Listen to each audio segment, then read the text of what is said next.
Je suis un énorme fanboy de la trilogie Spider-Man de Sam Raimi. J'ai vu les films des centaines de fois et bon, je pense que ça se voit entre nous les frères. Et si vous vous dites que ces films sortis maintenant il y a plus de 15 ans ne cachent pas de mystère, détrompez-vous puisqu'il y en a pas mal en fait. Après avoir vu la dernière fois le plus grand mystère de la licence Fallout, je me suis dit que pour la deuxième vidéo, on pouvait aujourd'hui s'attaquer à un mystère sur mon œuvre préférée de tous les temps. Donc allez les frérots, enfilez votre meilleur costume, préparez un grand verre d'eau pour la Red Pill, puisqu'on va voir ensemble le plus grand mystère de la trilogie Spider-Man de Sam Raimi.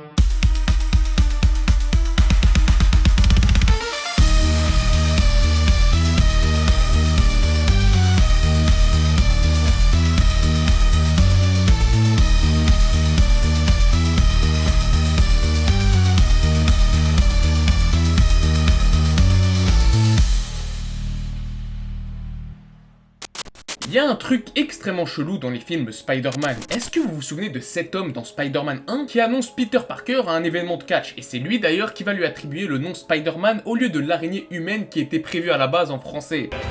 Comment tu t'appelles? L'araignée humaine.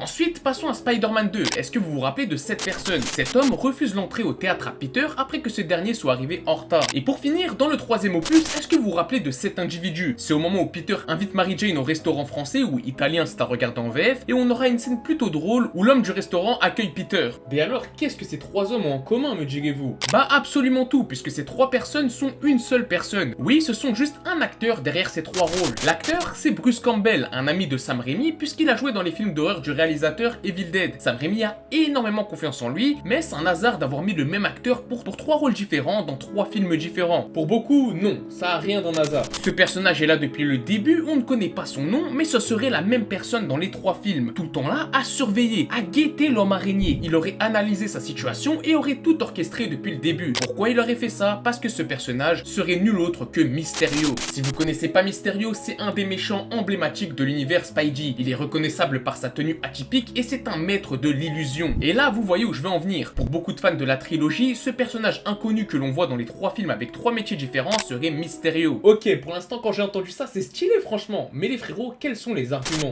Tout d'abord, le fait qu'il soit présent dès le premier film nous fait dire qu'il connaît l'identité de Spider-Man, puisque Spidey se baladait dans les coulisses de l'arène du catch sans son masque, et c'est là que tout aurait débuté. Le vilain Mysterio aurait surveillé Spider-Man tout au long de la trilogie, et c'est ce qui explique les apparitions. Bruce Campbell, dans le rôle de Mysterio, qui surveille Peter Parker, ça claque. Et ça explique surtout beaucoup de choses inexpliquées dans le film. Tout d'abord, revenons chronologiquement. Dans Spider-Man 1, Mysterio découvre Spider-Man comme tout le monde. Le super-héros émerge au grand public et Mysterio est le seul à avoir capté qui il était réellement. Il était Peter Parker, un simple étudiant. Il l'aurait su facilement en faisant le lien avec l'événement de catch et les pouvoirs de Spidey. Sauf que dans le 1, il agit pas spécialement. Il n'est pas encore devenu un vilain et donc il est spectateur de ce qui se passe entre Spider-Man et le bouffon vert. C'est dans Spider-Man 2 que les choses vont bouger fortement pour lui. Pour une raison quelconque, il est devenu une mauvaise personne, un vilain, un ennemi de Spider-Man. Il ne se contente plus de surveiller, mais il agit aussi. Et on va d'ailleurs le retrouver, notre Bruce Campbell. Cette fois-ci, il est pas showman dans le monde du catch, non. Il est réceptionniste dans un théâtre. Et il aura un nouveau dialogue avec Peter Parker. Et pour le coup, ce qu'il dit, c'est extrêmement troublant. Personne n'est admis après la fermeture des portes. Ça permet de maintenir l'illusion.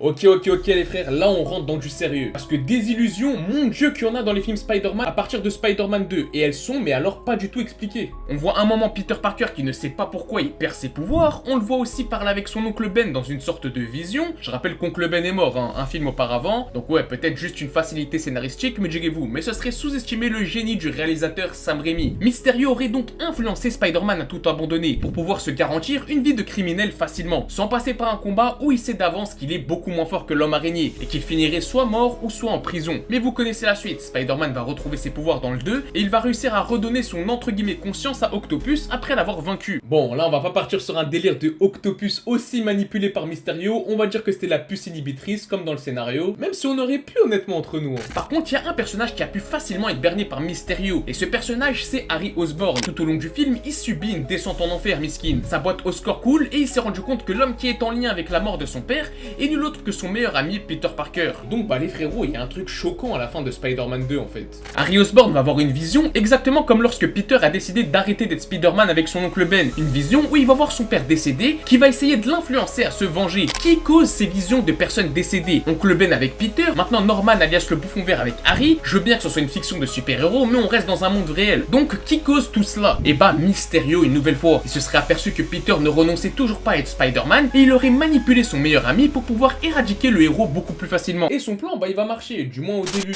On passe au troisième film et la haine qu'a accumulé Harry va le faire prendre le même chemin que son père et attaquer Peter plusieurs fois. Mais vous allez me dire, et le fameux symbiote alors, qui est au centre de l'intrigue du troisième film, qu'est-ce qu'il a à faire là? Est-ce que Mysterio y est pour quelque chose? Et bah il y a deux écoles, certains disent que Mysterio a créé le symbiote, mais bon, je suis honnêtement pas partisan de cette théorie. Je préfère la deuxième hypothèse qui maintient que le symbiote a une origine extraterrestre, mais que Mysterio se serait aidé de ce dernier pour influencer l'histoire. Parce que oui, dans Spider-Man 3, ça continue de bouger pas mal. Dans le troisième film, on retrouve une nouvelle fois Bruce Campbell. Cette fois, il est dans la peau d'un restaurateur français. On le retrouve dans un restaurant français donc, et il joue le rôle du serveur. Et il va être plutôt cool avec Peter cette fois. Sauf que dans ce restaurant, il y a un indice. Si on analyse le plafond du restaurant, on retrouve plusieurs ronds. Mais ce ne sont pas des ronds normaux. Ces ronds nous rappellent la forme du casque de Mysterio. Franchement, je suis mitigé les gars. Est-ce que l'indice il est excellent ou alors il pue la merde?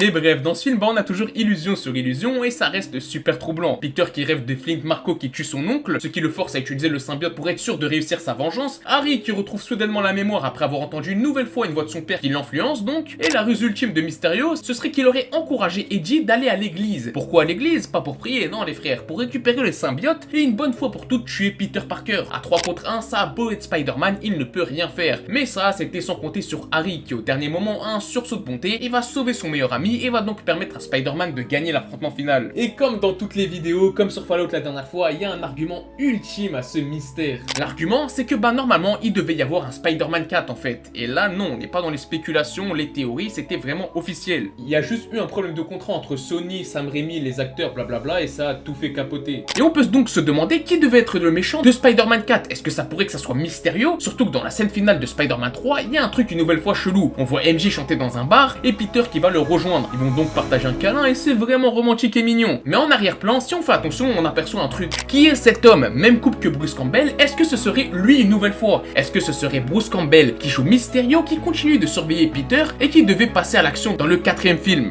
Les frérots, j'aime trop ce mystère, surtout qu'avec le temps, on a eu des interviews des acteurs et de Bruce Campbell. Et même si Bruce Campbell est resté fermé sur tout cela, Sam Raimi quant à lui a déclaré que son ami Bruce Campbell aurait eu un rôle primordial si Spider-Man 4 était sorti. Alors est-ce que Mysterio était là depuis tout ce temps? Est-ce qu'il manipulait Peter? Est-ce qu'il manipulait Harry? Et surtout, est-ce qu'il nous manipulait nous depuis le début? Peut-être que derrière tous les grands méchants de la trilogie Spider-Man de Sam Raimi, il y a derrière Mysterio qui complote dans l'ombre, qui joue avec nos personnages préférés, mais surtout, qui joue avec nous, qui joue avec notre âme de spectateur.